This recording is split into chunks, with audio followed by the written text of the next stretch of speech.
Well, Huskers took the field here on Monday on short rest as they had a much more extensive practice here as they get ready for Illinois on Friday. Hi, Sean Callahan for HuskerOnline.com. And really the big storyline for Nebraska's offense this past week was how well they ran the football, 44 carries for 195 yards out of their 2 or 3 primary running backs. And that's something offensive coordinator Danny Langsdorf talked about right away here on Monday. Yeah, we did. We were able to repeat a lot of runs and had some success with them.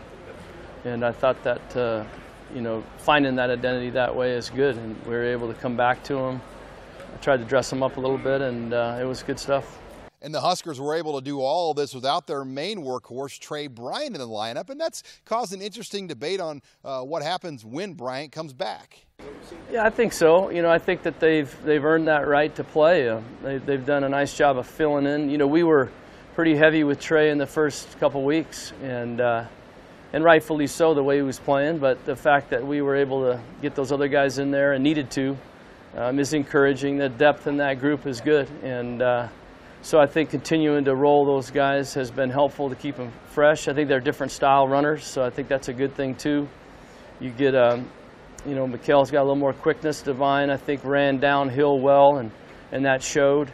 I think he's at his best when he's doing that. If he's dancing around, it's not as good. So when he gets downhill, like he did last week, I think you see some good runs from him. The other interesting thing about this offense is the play of the line. They broke in 2 brand new starters on Saturday, true freshman Brandon Hymas and sophomore center Michael Decker. And offensive line coach Mike Cavanaugh was very pleased with how the duo performed in their first action. Yeah, I had some new guys in there with Deck in there and Hymas, so did a good job, and they just stayed after it. Had to make some adjustments. It was really good.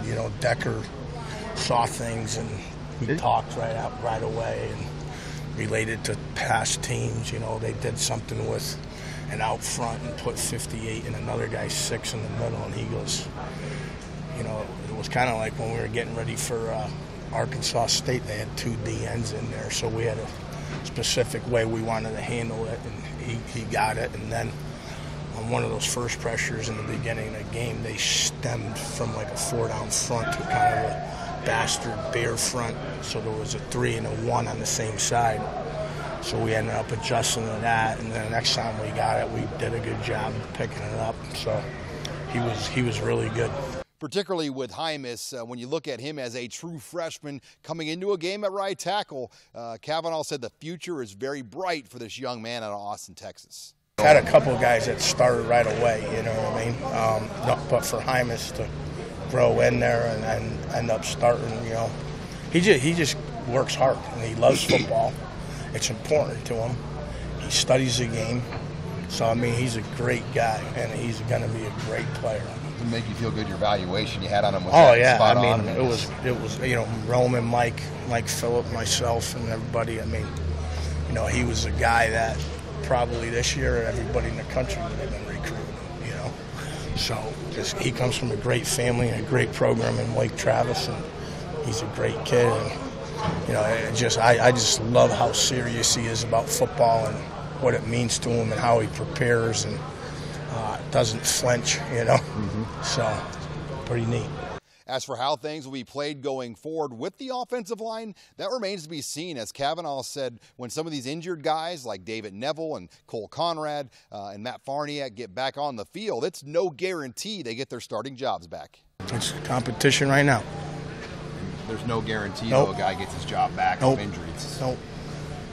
The one thing, though, really missing from Nebraska's offensive performance on Saturday was the lack of explosive plays. The Huskers' longest play of the game was just 20 yards, and that's something I think going forward this offense needs to kind of have that complete game.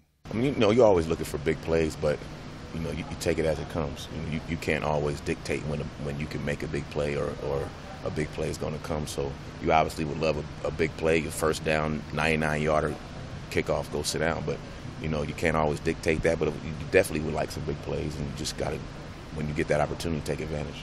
Oh, we definitely like to have more explosive plays. That's something we talk about on a weekly basis. We talk about as a staff and with the players, and yeah, we definitely know we need those chunk plays because it definitely helps. It adds a lot of momentum as well. So we know we need those plays. And finally, it is a short week. Nebraska will travel to Illinois on Thursday, so that's a lot of stuff that has to get crammed in from now until then.